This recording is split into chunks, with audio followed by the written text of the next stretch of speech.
سورة الأحزاب بدون كنتنا. أعوذ بالله من الشيطان الرجيم. يا أيها النبي قل لأزواجك وبناتك ونساء المؤمنين يدنين عليهن من جلابيبهن ذلك أدنى أن يعرفن فلا يؤذين وكان الله غفورا رحيما.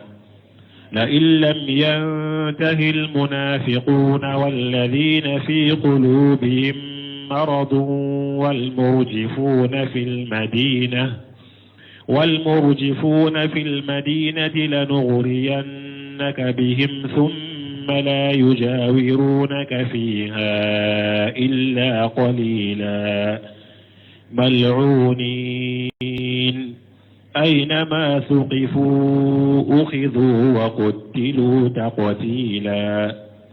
سنة الله في الذين خلوا من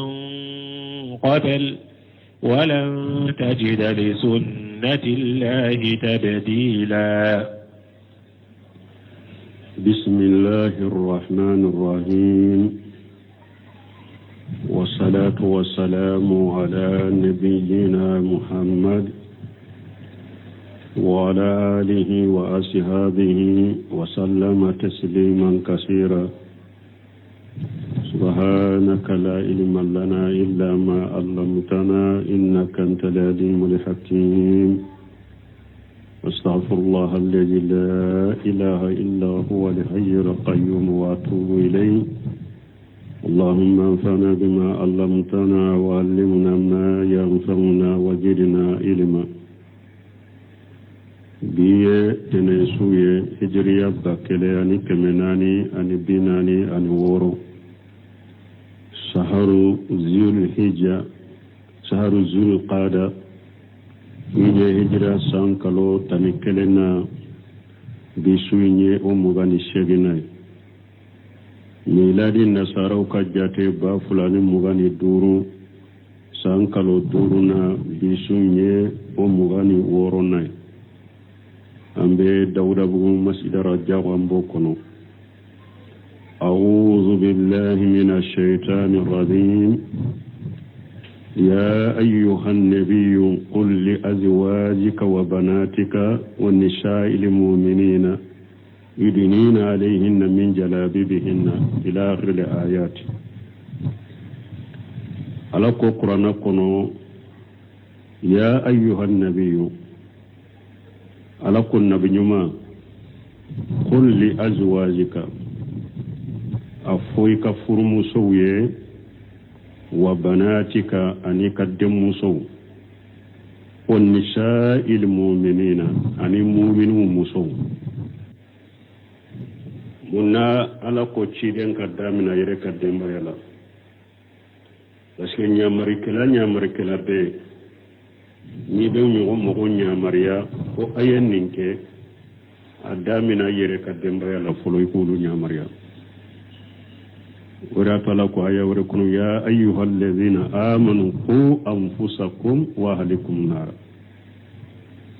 ala ko mu'minu aya yere kun kolosi folo ana ka dembaya jannaba tasmama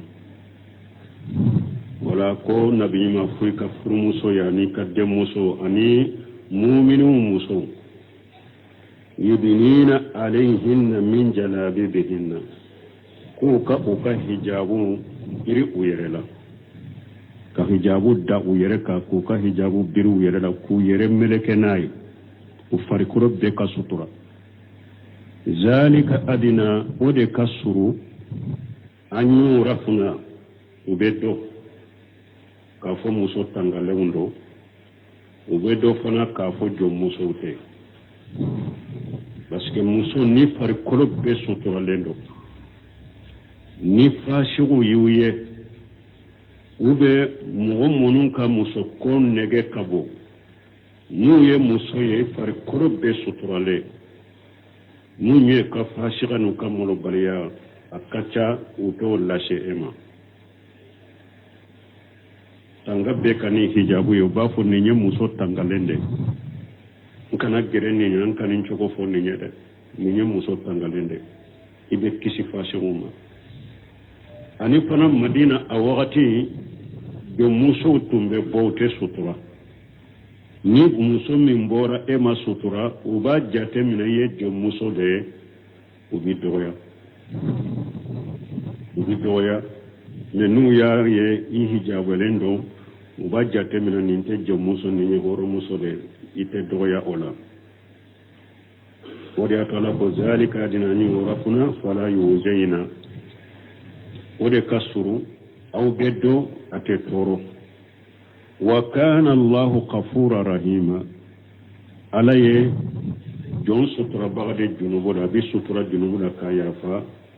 alaye ne malikela de mana ni mogomi ni ewa itumbe junubo la ye ala kanya marikamme ayi nyamare ne minye ya ke itumbe junubo mina ya toy min temna ibulala ba ya faye arahima ne malikela de alaye tumami ayenni sarayau bange mu'minu ye na ya kanya markom bange awye ani munu mani na yu bange awye we ala kan ne made katawma o ko sala ko laylam yantahi al munafiqun ala ko ni munafiqun ma dabila والذين في قلوبهم مرض أني بنابي مغمون بسكون كم من دابلا والمرجفون في المدينة أني كبر الجغف ولو مدينة ni munafaqun numu ka munafiqiyat dabila ani banabe munun dusukun kono ni islamiya shikabula ube munna numa dabila ani kibaru jugu fola munun be madina no ba ke ka mu'minu lashira a jugu benade jugu kachade jugu labbenende de jugu bese telelare klemina chamande be jugu bolode ni nyede kasilamo baba akibariya jugu ko fo silamaw ye ku baba murjifuna ye nununde ala ko nununu numa nindabila la nuhriyannaka bihim be e chide la suki bila uma billa suki bila ula summa la yujawirunaka fiha illa qalila o ko fe utishigi nyogonya madina ni wakati fitinite imman ni ibila wula inu kele ube inu ge kabo madina mal'unina ayna ma sutifu aw dangalendo be yero yero imami abdurrahman sadiyen ayat tafsir la illam yantahi almunafiquna walladhina fi qulubihim marad والمرجفون في المدينة لنخرينك بهم ثم لا يجاورونك فيها إلا قليلا أقوى حاجة فيه الدليل أقول دليل بني آيالا لنفي أهل الشر دليل بني آيالا أنك قجوك كلاوجه الذي يتضرر بإغامتهم بين أجهر المسلمين شنو كلامي nu sigilen tora silamaw cela nube uka sigile silamaw cela nabe silamaw toro ni yedde lanku ge fa inna jalika ahsama li sarri wa abadu minhu parce que ugeni de beke sababu ye kuka ko jugu ko o tige ka boy anu kuma bo ko jugu kelima o yakununa ko beke mugo ye fana mal'unina mu'minun dangalendo ayna ma suqifu ube yoro yoro na yusro yoro yoro uguju ayumina wa qutilu taqtila aku faqa li damdela donc wala delela benni ayala ko nyemaw nu ya do ciali kala munum be silamaw cela kisi tese ka ke kabu ka ciali ma tugo shi fanku gere adagara ku gere ko be silamaw cela pour silamaw ko kisu torma barman saribe afonni ayan nofe sunnatullahi fil ladina qalaw ninde alaka siray mogola mogo munun temena min qabulu awunye mana mogo de ni ekera cinyale kala ni ala sosola de i domere ka cinyale ni kala sosoka ala ka sira de ninye ela abe mu'minu de ila no ubi faga ubi la jaba ni dumire ka ciyalika ni nyala kallada de ciyalikela wala ciyalikela munun temena awunye walan tadira li sunnati llahi tabdila ala kasira fale bagatola do ala kasira ninde ala sosalo ni ciyalikela wala munun dumire ka ciyalinu kala sosoka yaqulu ta'ala bun kasiri ko ala ko ala min kortalenu amira rasulahu sallallahu alaihi wasallam taslima ala ya funna ba ka ciden ya marya ala ka tanu ana ka kishi be ciden ka kishi min kacha anya amura nisa almu'minati almuslimati ko ciden ka mu'minu muso silama muso ala ya ciden ya marya ko aka unya marya khasatan ajwajahu wa banatahunna lisarfihinna kere boloka ciden ka furmuso ana ka demuso uluka korta koso bi an yudinina alayhinna min jalabibihinna ala ko ciden ka mu'minu muso nyamrani munye kere boloka aka furmuso na ka demuso u korta kama uka hijabu da uyereka ليتميزن عن شمات النساء الجاهلية والشمات الإيمان كوكا هجابو دا ويركا كوكا هجابو كفر كل بسطرا فرو وكا دو فرنفانشيا كدو جاهل موسو كالشغلا أنوني جو موسو كالله لك بنيغن كرو فرو ني جاهل موسو كبنيغنا أني أني جو موسو كبنيغنا والجلباب هو إرداء فوق القمار من كسر كو جلباب يموني ويبري فيني بدل ni ikunda tugu ni kamisore ibe birifini baminda oka kode jilbabu ye qala jawhariyu al jilbabu al mini hafatu jawhariyu lugha dombaga dode wa ko jilbabu ye munye melekeli fe ibe min meleke yere la ki yere datuguna qalat imratu min hujayli tarshi qatila laha musudo ko kabila do be ko hujayli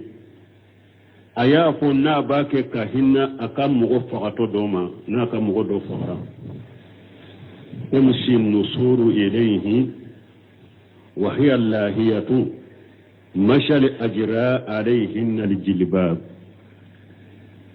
شاهد يموني تمسي النصور يموني تمسي النصور إليه نصور يكونو دي كونو من بجيفا سغدو كونو بتاما كتا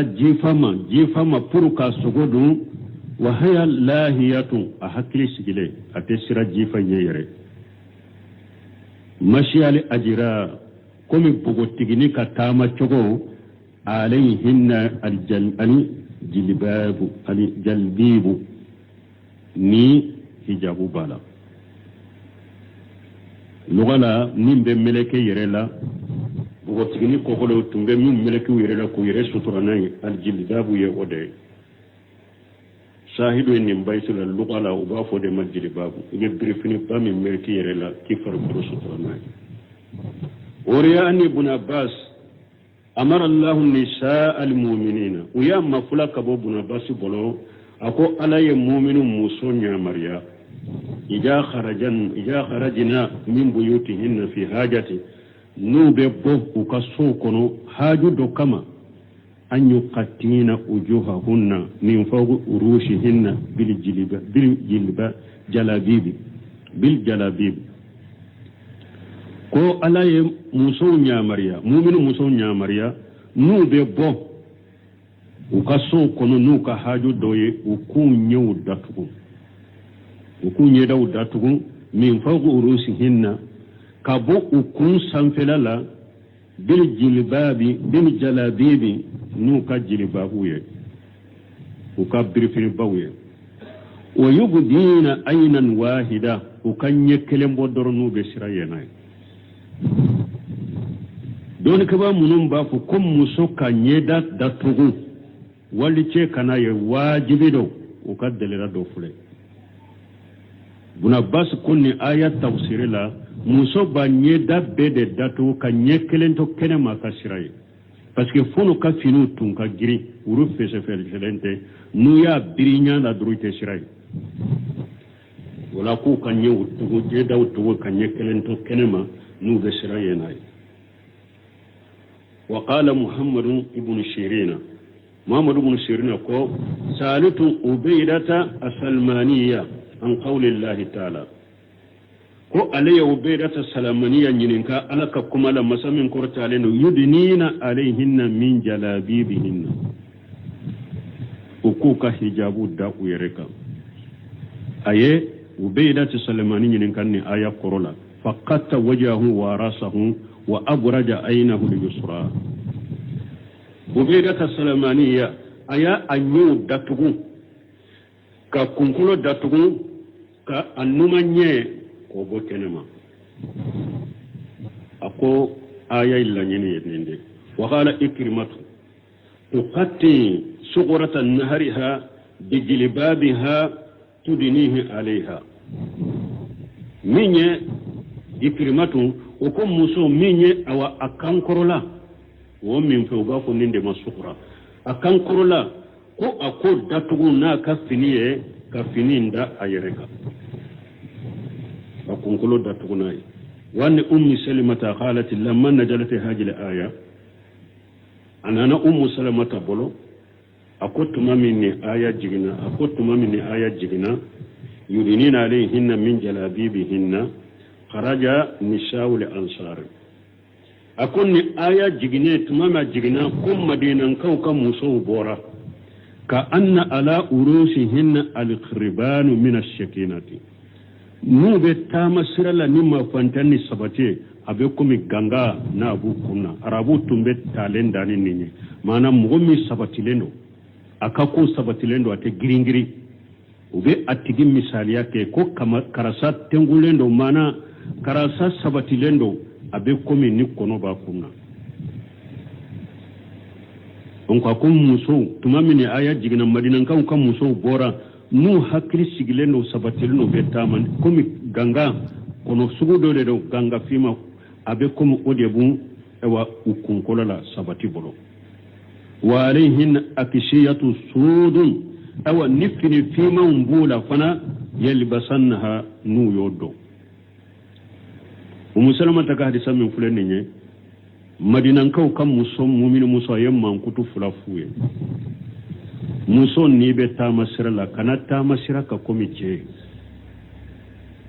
ka tamasira ka komiche ibi disida cheula komi abe an ka sugu kono chogomi salinye kurla munu fulete chewube merude muso chama amma fa nyumaude ambese kuma qaliba min ka chade a chama mba diside da chela hari ni ebe meru he fa ni ta fe muso ka mugela ite so ni nyesuguri e koy ulu de be tama sira ka komi che togo che nyumam be muso de ibe meru chire o krefe be muso soturma kono bolifin kono nala chow ni muso be nyagambe nyogna mi mo mi kono che nyumam be muso de muso ba fuyere ni ta fe muso ka magela iti ka mobilisa o de be fo muso ka dambe toye muso yede ekata mahari ni betama tamani hakili sigini basgide o de ato hadisa do nana dondo la chide mbora misirila siraka misiri siraka chewni muso nyagambile ako muso jamau ayata siraka ref ate daga u muso ya kata masira chamanjela ayata krefe muso betara muso ko kunu tara mero kogo de la o ya soro o wakati ka kogo ye bogo kogo de nube ewa kogo barini bogo be bi munun faraka kunu tara noro kogo la folu ka hijabu be noro kogo la tellement que tara mero kogo la kasira chamanche toy ako ate be aw muso ya ka taama sira caman cɛ la a ye taa sira kɛrɛfɛ mais ito o tɛ se ka fɔ de ko n ye nin dictateur ye a bɛ muso dɔgɔya mun tɛ muso dɔgɔya ye silamɛ sariya de ye nin ni y'a ka bonya n'a ka kɔrɔta de ye donc ni hadisa Umu Salamata ka kuma min filɛ nin ye a ye madinankaw ka muso taama cogo sira la y'a fɔ u bɛ taama ni hakilisigi ni basigi de i tɛ girin-girin ka taama komi cɛ kɛlɛ filanan fini fimanw de tun b'u la fini fimanw u ye hijabu fiman de b'a bɛɛ la k'u yɛrɛ sutura an ko hijabu muso farikolo bɛɛ ka sutura damana kuloro tɛ hijabu la dɛ mais fiman de ka ɲi cɛw ɲa bɛ tɛmɛ o de la ka tɛmɛ kuloromaw kan sinon kuloro tɛ hijabu la dɛ i farikolo bɛɛ ka sutura dɔrɔn mais i k'a kɛ ni fiman ye o de ka ɲi parce que Umu Salamata filɛ k'a fɔ yan wa alayhin akisiyatu sud yalbasannaha a ko fini fiman de tun b'o la n'u y'a dɔn qawluhu ni ala ko jalika adina an yurafna fala yuzayna o de ka surun musow bɛ dɔn u t'u tɔɔrɔ ay ijafa lanna dhalika urifuna annahunna harairu laysinna bi imai wala awahira ni musow y'o kɛ k'u farikolo bɛ sutura o de ka surun u bɛ dɔn k'a fɔ hɔrɔn musow de don jɔn musow tɛ u bɛ dɔn fana ko jɛnɛyakɛlaw tɛ ali awahira u bɛ dɔn ko muso bilalen tɛ ninnu ye jɛnɛyakɛlaw tɛ dɛ donc fɔlɔ la nin fila de tun bɛ hɔrɔn musow bɛ sutura jɔn muso tun tɛ sutura n'aw suturara u bɛ dɔn o de ka surun u bɛ dɔn ko hɔrɔn musow de don jɔn musow tɛ ayiwa jɛnɛyakɛla musow tɛ la muso labilalen tun ye fana قال السدي في قوله تعالى يا أيها النبي قل لأزواجك وبناتك ونساء المؤمنين يدنين عليهن من جلابيبهن ذلك أدنى أن يعرفن فلا يؤذين قال كان الناس من فساق أهل المدينة يخرجون بالليل من يسدي فنكون آيات توسير لا أقوم مغودو تنبي مدينة فاسقو دو تنبي مدينة سوفلا de la ulu be bo hina yaltaqitu jalamu ila turuq al madinati yata'arraduna lin nisa'i ako fasiku do tumbe madina ni su kora tumami ni dibi su dibi tonare ulu be bo kata madina kofira la kata jo muso unye nubuka ewa فاشغ الله شموسوما وبيتا جو موسوني وكانت مساكين أهل المدينة ضيقة ووقت ياسرو مدينة كسون نون كورلندو نيجين تشي وتن نيجين دو سوكونو سون نون تون كورلندو فإذا كان الليل خرج النساء إلى طرق يقضين حاجتهن نسو كورا دي مسو بيبو kata sira bawla madina kofela la katuka hajuke o yasiru madina kaso korolendo nyegente se sokono nusu kora de muso bebe bo kata sira wala katuka hajuke fakana ulaika alfusaq ninfashigu tunkera yabtaguna jalika minhunna ubeta ukafashiga nyine muso fe surdu bila kata jo unye فإذا أروا المرأة عليها جلباب قالوا هذه حرة فكفوا عنها نو يمسمي حجاب بلا أسطر لندو وبافو نينيا غور مسو دي أين دينتوي أيا يرمنا كبون نادي فإذا أروا المرأة ليس عليها جلباب قالوا هذه أمة ووصبوا عليها نو يمسمي حجاب تالا وبافو نينيا جو مسو دي وبجري كتامو بجراكا بافو نيجو مسودة وقال مجاهد يتجلببنا فيعلم أنهن حرائر مجاهد كو أي هجابو دو أنا دو ويهور مسوي فلا يأرد لهن فاسغ بأجاء ولا ريبة فاسغ تشكا كتورا فاسغ تأكتورا كي أولا فاسغ تشكا أولا fatin te shikka la ta ka fashiyate wala ribati ate shikka aula ka fo abe gera wala ka ko nyani wala balmon ni aya de tore ko hijabu aya ambena atola nyefe ni ala sonambe aya unto nunu dafa nyefe balmo hijabu mun fulen ni ayatul hijabu o yenni aya de ko hijabu ka aya aw hijabu fini damado de be fara nyogon ka ke hijabu ye fini damado musobe ulu de fara nyogon ka kudo o de togo ko hijabu al awwalu al jilbab o fini folo ye munye jilbabu ni aya yo o shahidu ye ya ayyuhan nabiyyu qul li azwajika wa banatika wan nisa'il mu'minina yudnina alayhinna min jalabibihinna ذلك أدنى أن يعرفنا فلا يؤذينا وكان الله غفورا رحيما فلو يني الجلباب يكفيني دومين بفرقلو بسطرة نيني فلو الثانية فلنا القمار كنا بري نيه جابو دونا كنا بري فنا كسرو نين بري كنا كن فانفلا نيداو إكاو كبسطرة كان فوي ديشي ودلا يمني وليضربنا بقمرهن على جيوبهن سورة النور كن على كون مسوكو وكا كنا برو وكو غوشي وكو كنا برو غوشي وكا دروكي كونغا مانا كتاي كونكولو فوي دروكي كابي كداتوني كنا بري فناي نيني فلاناي ni hijabu dora fari koro merekera nai kunna biri bafana meleka irela ni fulanai asalisa sabana an-niqabu nyeda tuguna shiri nyeda tuguna odella munye kiren ko la tantaqib al-mar'atu al-muhrimatu wala talbas al-qunfazain nin muso yennamu tani al-mura ube hejun kidon ko musomin namulendo ikana nyeda tuguna shiri ikana gamfula do ni nyamu irana ni ya irana ja shewon muso utumbe nyeda tuguna shiri de nu tunte nyeda tuguna shiri munna nu namura kiden ba foi kana nyeda tuguna shiri na tunte shiri donc atumbe shiri ni nye sabana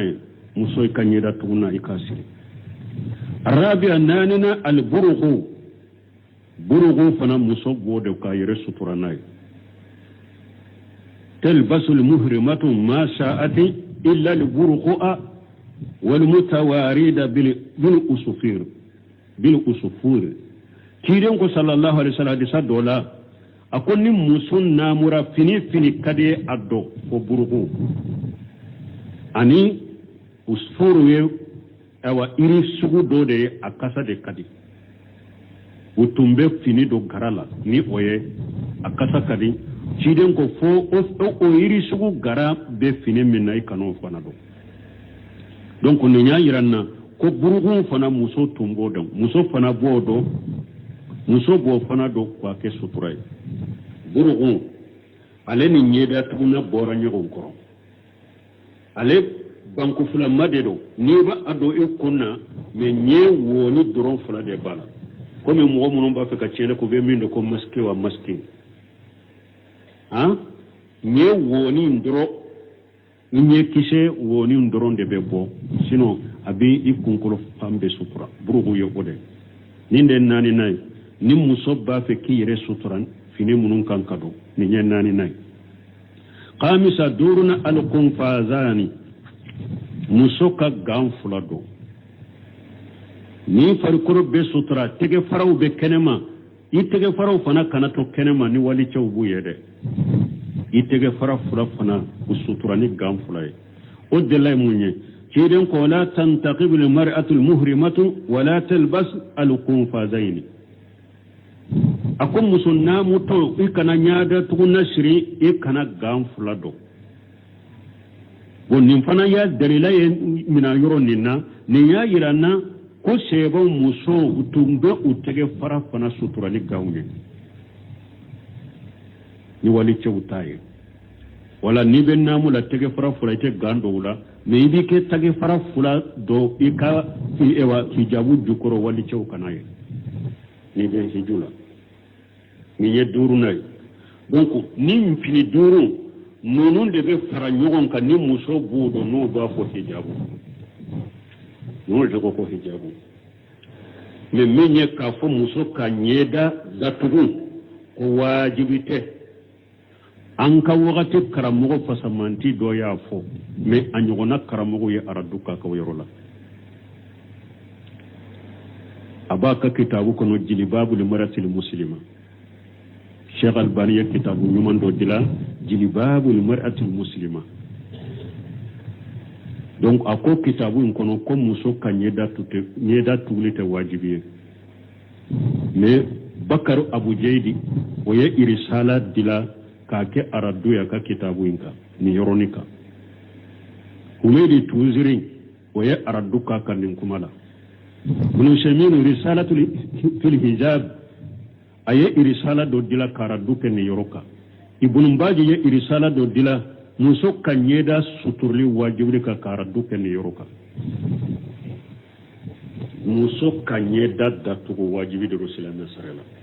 mais ale yere fana jilibabu le muslima ko sunna de do de munun fana bu kam muso nyeda go pampara kenema ko parce que Sheikh Albani ko wajibite ube fuku be baraka ni Sheikh Albani ka kuma me kastoro Sheikh Albani ya kuma kenu ye chogo muluma kuma kenu o chogo da Sheikh Albani ko ale ka istihadu kono ale ta fu ko wajibi de do me sunna do ako shebo kam muso salafu kam muso tumbu nyeda datugure awa Sheikh Albani kam muso aka kalande munun tumba no fo ya ifo aka muso wa de muso abenye da sirilendo no bebo be nyeda datugulendo ubu nyeda udatugude no bebo bu nyeda udatugude ebe kam muso bo ubila abebo nyeda be kenema chogure ko Albani ko wajibite ne na ko wajire ama fo sunna do wa munaite sunna inta ako ewa munum fana ba ko ko nyeda tuguye ewa danteme de ako ulu fana ko chogodo ko kuma bila ako nyeda tuguye sunna de abe hadisa sahalewun nati hadisa mununya sabati ko shebo muso tumbe nyeda udatuga bo hadisa sahalewun nati ako sunna de do ewa kadde muso na ka fu muso tumbe unyeda da tugu epukayira fana kuma min fora ko wajibite anyogona karamogo baw ye araduke kuma inka muso kanyeda tuguliye wajibide dobe tadilo Asma bint Abi Bakr ka hadisa doma anna Asma bint Abi Bakr دخلت على رسول الله صلى الله عليه وسلم وعليه ثياب رقاق فأراد أنها رسول الله صلى الله عليه وسلم وقال يا أسماء إن المرأة إذا بلغت المهيدة لم تسله أن يرى منها إلا هاجة وهاجة وصار إلى وجهه وكفيه ني حديثا كما فلاكو أسماء أبي بكر الدم مسودو أمبايسة بالما مسودو ko adonna ciden ka dondola ko fini fege fegelen do bala ko ciden ye ayere yele makafo ngam ko ciden ko ma ko Asma ako muso fulede ni sera bange joli yeri ma haidu yeli ibalu yara ate daga atenya ika yoro shika ye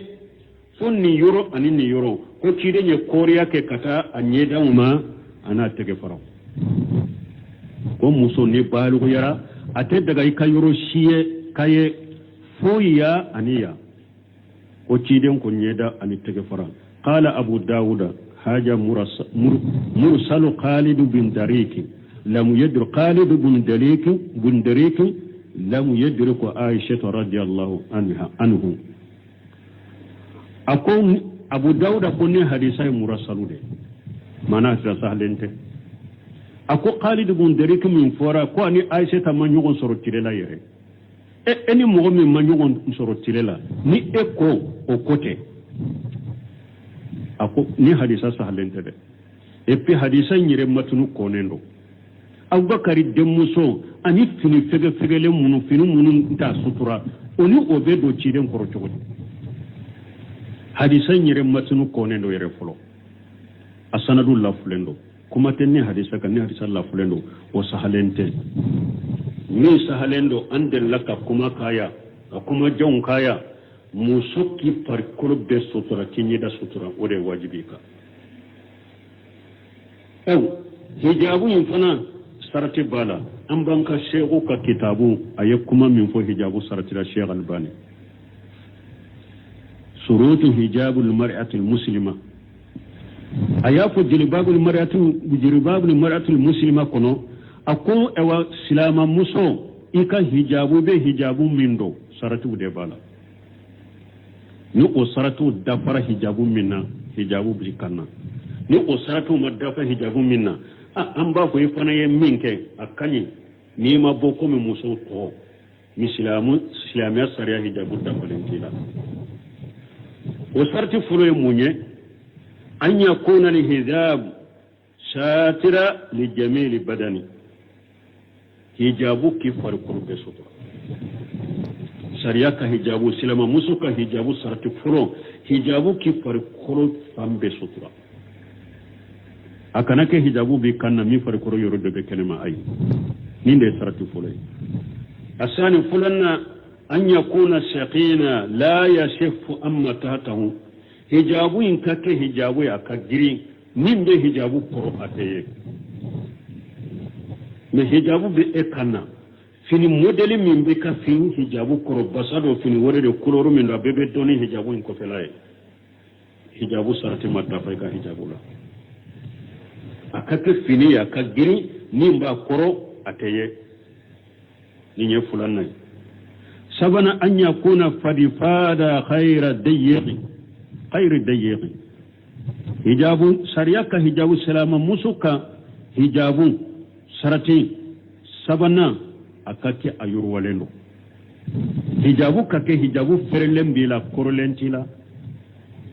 me eye hijabu do eka fitina yoro bebe do hijabu korona korolembila serelembila sariyaka hijabu toye hijabu sarati maddafa hijabu kake ayurwalendo ewa min korolente الرابع الناننا أن يكون مجينا يستدي أنذار الرجال سلام موسوكا هجابو سرت الناننا هجابو كنك هجابو مسير لنye نابت شون كايلي سمكنا إما نتمنى فوت شو بيلما إنوفي وبيا بفوية يره إنك هجابو بنادة hijabu kanake na masiri lendo ni masiri tala hijabu kanake ni masiri tala masiri minna be chewu yeli sama ku yeli wore kana ima ninde sarati nani nani alqamisa duruna alla yakuna mutayyiba ika hijabu kanake ni kasa jalan balade ay farqulu be sutura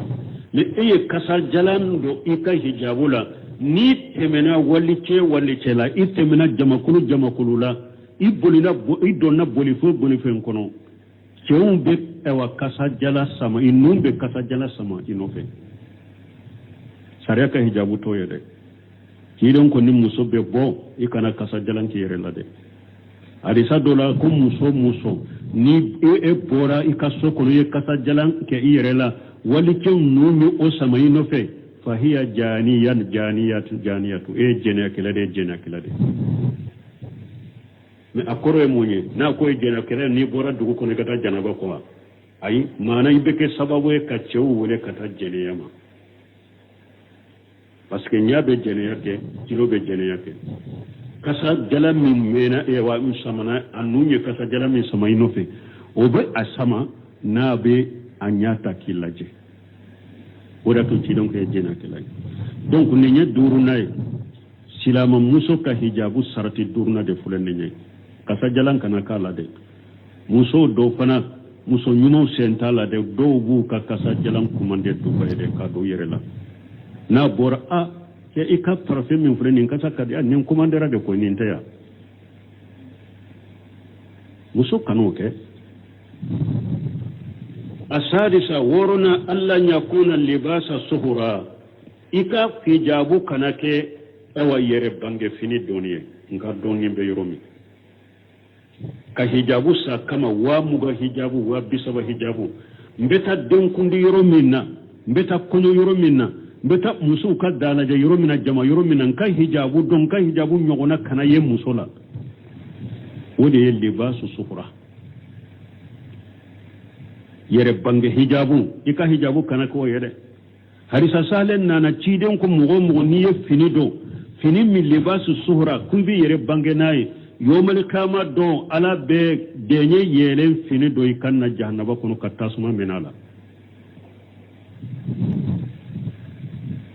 donc ninde sarati worona islama muso ka hijabu sarati worona le fure minne ire gira hijabu tede o fana de be sanga be mbola janko munum budda mi ko muallimatu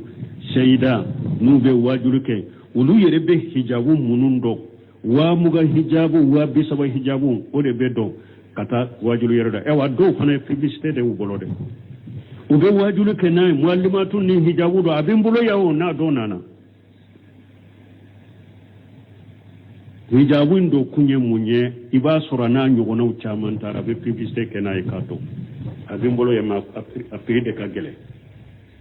watandero wa mugandero wa bisabarido ka hijabu do yere lanka hijabu nyogona kana yake mugola ye mugola libasu sukhra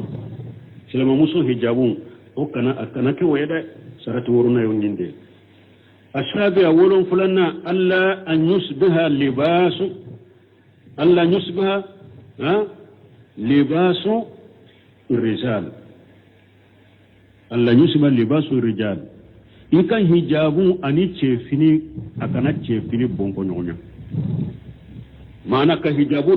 do ikanna ni hijabu nya abe komi chefini ube che delo kitego hijabu kana ko yede parce que chiden ko lana Allahu al mutasabbihina lana Allahu al mutasabbihina min ar-rijal bin nisa'i wal mutasabbihati min an-nisa'i bi rijal chiden ko alaye chewulanga chewudanga chemunumbe muso bonko nyogonyo alay muso fana danga muso munumbe chewu bonko nyogonyo muso ikana che bonko nyogonya aka fini don chogola kana bonko nyogonya aka tama chogola kana bonko nyogonya aka kuma chogola niyo kedro idangalendo wala ika hijabu kana ke hijabu nani che finu bolendo ninde sarati wolo fulanay ashamina sarati segina alla yusbaha libasul kafirati silama muso ka hijabu kana ke komi kafiru muso ka finu don finu chogo ikana kafiru muso fana bonko nyogonya kafiru muso ka finu ika hijabu kana ke komi kafiru muso ka finu chogo kiden ko man tasabbaha bi qawmin fa huwa minhum akuni mo mun la daga yewulu yede donc ika hijabu kana bo kafiru muso ka don finu muso ka hijabu chogola nuka don finu chogo ninde sarati segina atasha sarti konontona alla yakuna fihi tasalibu wala tasawiru li jawati al-arwah ika hijabu nasarau ka kura kana surun nasarau ka kuran de selembi ka hijabu da ube nima photo o kana yika hijabu la de silama muso ka hijabu sarati umenye Sheikh Albani jilbabu limaratil muslima abenni sarati kononto fo ninni sarati kononto da fara hijabu minna silamiya sariya hijabu do silama muso ka hijabu sariya ka saratu da fara la hijabu be ekana yesu to lendo men ninni saratu madda fa hijabu minna e yaddo amba fo e fana ni muso mununu kala da finu kan masirbe bo e fana kausa wuluye misilamiya sariya ka hijabu ti kanna de me munun fana ma do yere pew e fana kausa wuluye mi sariya tate e fana kanna ewa balma musu ni islamu hijabu ali hijabu ifatu nafa munun be hijabu la hijabu ye tangade num muso koni ye hijabu do hijabu ye tangade am gora tafsir mununa ube ba fo ni muso ye hijabu do folo la chide untile la sebo tile la be do ye horo muso rete jom muso ye do ya mate sima bon ni muso ye hijabu do abe tanga do ika fasiru ani mogo munun malo ka dogo ani mogo munun ka musoko kabo be dewni kare kono na musugula ebe tanga kabuma haran ka sugu kono na fuleke muso mi kera cogo ni sutura lente ube mina ni boloy ibe samara de nyiniwa fu boro mureke muso do kana ebe basa de nyiniwa ibe samara de nyiniwa ibe sakki de nyiniwa nankata yambe ubu don bolo mina ubu bolo mineke do kana kata me nu ye mi sutura lenye ube bo enyede ifar kurbe sutura le ibe bo nyede hari nu ba fe kayiraila ibe munyini ube gerila de mute magaila de utu bolo magaila de ebe bore abe fo ma chogodi mba muso mba neba ijabote minna madam me mo sutura lendo hari ni ale be soro denye sawa abafo neba ibe samara de nyine bonya dari ka we bonya madaika ala ka kuma de hijabu ye tangade al hijabu taatu ikado muso ibe hijabu mindo hijabu ya ala batore hijabu ni ye ire farkur be sutra muso ye ala batore ye chidem batore hijabu ye batore al hijabu sitru hijabu ye sutra de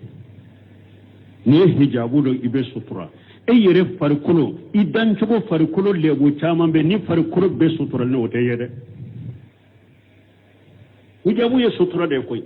ika dina la sutura do hari ika jiyan nyanama ya dan cogo do be ko do be la hijabu ba sutura hijabu ye sutura de al hijabu taqwa ewa hijabu donye ala nya sirnya de musomme be hijabu don aba yira ibe sira ala nya de parce que nti ala ka nyamar kande fulani ala ka wajibi do de fulani nyankan kake kide nya wajibin karen kake ni mo mi ala ka wajibi do ke kala ka nyamar kando ke iya kiden ka nyamar kando ke ala nya siranya do ala nya siranya te hijabu do ni ala nya siranya de al hijabu imanu balmau hijabu ye limaniya de hijabu do ni ta manshe do katika limaniya de ma alama fi Qur'ana kono de ya ayyuhan nabiyyu qul li azwajika wa banatika wan nisa'il mu'minina wode mafwa wala ni hijabu do mu'mina ta man sede do idalembe itigi alaka kumala idalembe alaka nyamaru kanna ika ciden kan nyamaru ka idalembe ala yake hijabu yelli man yade wala mbali mun nunu be hijabu la nunu ye joliye ifatu ta'atun sitrun at-taqwa al-iman ninduru be hijabu doda de mbari mamuso awa atabarruzu muso kabo ifar ko suturalente nifaqu munafiqiya de parce que itigi alaka nyamaru kayma suwama kiren kan nyamaru kayma suwama hijabu baliya be munafiqiya de wole kata muso made parce que ka silamiya jogo ana kan nyamaru ka haqiqa ma suwama atabarrudu fahisatu awa muso ka boy hijabu lente sutura lente kollankolo ko jugu ni hada madenya alaka nyamar kan soso ko jugu rewe ko jugute kollankolo keroge kollankolo manke atabarrudu tahalukun wa fadihatun awa tabarruju muso ka boy par kuro sutura do halakide do ani maloya halakide do ani maloya atabarruju sunnatu iblisiyya awa muso ka boy par kuro sutura lente ka bo kene mai sutura lente ini kan masiru ni few shaytane kasira do shaytane sira muso sutura baliya shaytane sira atabarruju mashiyatu lillahi wa lirasulihi aw muso ka boy sutura lente ilebu be kenema ala soso ciden soso ye ala soso ye ciden soso donc antum be munu fo hijabu kola ko surunya o yen nonunde ambe min fo ambali mo muso ye silama muso mu'minu muso aya yere sutura koy hijabu kote ko wahabi ko de hijabu kote ko arabu kala da dole hijabu kote ko setigiya muso do fana ni koy farkolo sutura barake den tanyake ne be bara mina ne be kan hijabu do wa ni iba ko ikamu soka hijabu do fembe ibe fembe de mine kanadama don't know fiye nemi hijabu aya jigina suratul nur an bai sa tuka hadisa kuma do be ako alaka neema ke muhajirina folo nin nasar folo kam musoma ako tuma me aya jigina wali yadribuna bi qumurihinna ala juyubihinna kuma min aya jigina ako sarahanna murutahunna faqtamarna biha sego kam muso ala ansari wonu kam muso ni muhajirina folo kam muso ako tuma min aya jigina ni alako ukuka wa kunna biruke ka ukunda tugu kana fuddo ke ka afoy kana ye ako taraw ka terroriste no kayru do de tige ka kala kala nyogona ka biru yere la uma che yere makono parce que ulu ya dola ya wajibi nyere de ka che ka kote ni nyede che ka kun kote ni nyede ni wajibi ra nyere de kan bi nyere sutura tugo men bode ke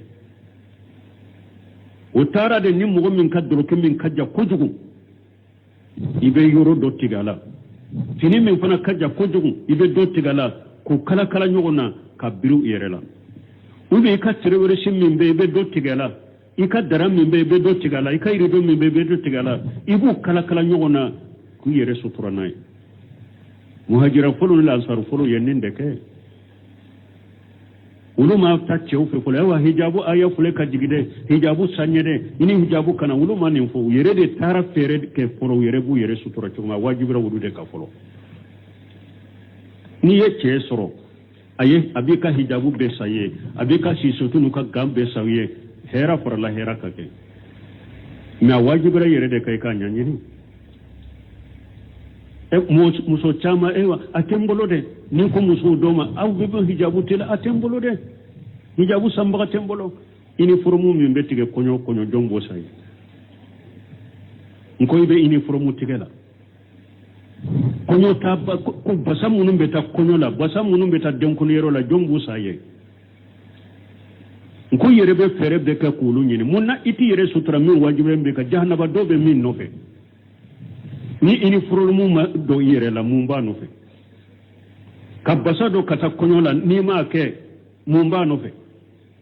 men ni mi yere sutra yi bora yi yere ma sutra jahannaba do ni ba nofe ha do ne kanto ewa funteni de kabo bene ambe jamana mununda kala ya funde qul naru jahannam saddu harra jahannaba tasuma ka kala ni tileni funteni nyepo law kanu yafqahun ana ko cide masuratu tawbala fuye jahannaba ka kala ka temenin tileka na ya suru famu bawye jiya funteni ni jiya tile o kan no jahannaba yede قل نار جهنم أصد حرا لو كانوا يفقهون دو به جاوو سيفوتي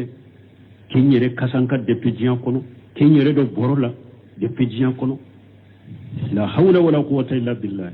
أو كافرتين نونو فودة كريتين نونو فو يهوديات مسوتين نونو فو منو مدام دي كتا سلاميا يري من نكما بيبوا أولو ددا نونو تي منافقيا nkode ya to ko taybarro jure ni fawe ebe dina kono e ka dina ye mi yere wajibe kay ba Allah gosi munafiqa to ya o be munafiqa de wala katima ambe min fo ala nya siranya tobu limaniya ala kan noya mu'mini cemo nu musoma wede so silamo be nyana mo ya togo minna ambe balo togo minuna anka jamana nunu kono ya kaba ko do de kaba ko bere bade do ewa hari be muso kelen be alhamdulillah wulu yere de hijabu ta yere ma ni ala yibbe o muso nyonama ila fi reka nyana ma yakono me karamo chaman ka muso be almami chaman ka muso be inya bala hijabu la ya kenama a be jahadu de la koy ke ka jahadu de ro koy don mura na be kele de la nya sirinata ika gaunta ika sisotita hijabu min dafalendo atta mun kasro mun ye koloruma ye ina be kelela wulude doni kama almami chama musoni hijabu fule kenema dina ka gele mo chama bola ka musoni hijabu fule kenema Allah ta ko fe chebe jihaduni kede de la dongodo min ye hijabu tani ala ko ala de ya wajibinka nce bewo nce tewo aya diwa ma diwo ne yere de binka hijabu te kan yere sutra wajibu ran yere de ka ala ko o muso sugu ala ko chaya ncela de o ka dogo de